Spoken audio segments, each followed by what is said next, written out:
Jour 1 pour rejoindre le plus grand désert d'Europe à vélo depuis La Rochelle. Je vous embarque avec nous. Bon, comme on avait un peu la flemme de faire la première portion à vélo, on décide d'aller à la gare pour prendre un train direction Royan et se sentir directement en vacances. La Rochelle-Sainte, Saint-Royan, en train. Comme d'habitude, c'est Thomas qui gère le trajet parce que j'ai la flemme. Arrivé à Sainte, je comprends très vite que la chaleur va être fracassante. Direction le ferry pour rejoindre Verdon-sur-Mer et pour enfin commencer à pédaler à partir de midi. Hop hop hop, tu le vois le tonton en maillot rouge en train de me dépasser là? Eh ben lui, on l'avait déjà repéré sur le ferry et dans 7 km, on va le rattraper.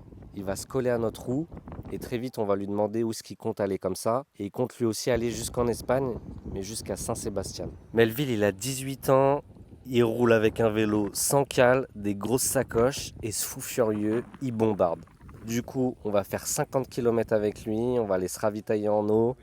On va aussi manger avec lui dans un magasin d'habits. Bon, le concept n'est pas si mal que ça. Et finalement, notre route va se séparer au bout de ces 50 km à cause d'une crevaison de ma part. Les pneus tubeless, au final, j'ai bien l'impression que c'est éclaté. On a dû mettre une chambre à air. Il y a 3 ou 4 cyclistes qui sont arrêtés pour nous aider. Franchement, la solidarité entre cyclistes est assez incroyable, je connaissais pas trop. 15 km avant la Cano, j'en profite pour m'arrêter chez un magasin de cycle pour qu'il me refasse la pression des pneus. Et là, c'est reparti, direction Biscarrosse. J'en peux plus, j'ai jamais roulé plus de 45 km dans ma vie.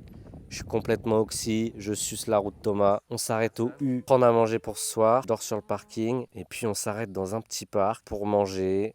On mangera à côté du tonton au beau pelage et ensuite on s'enfoncera dans une petite forêt pour aller prendre une bonne douche et un bon bain.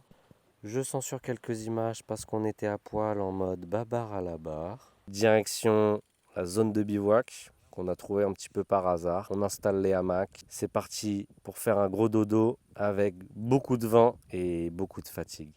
Petit bilan de cette première journée d'aventure, 102 km au compteur, 40 degrés, une chaleur plus qu'écrasante, de belles rencontres.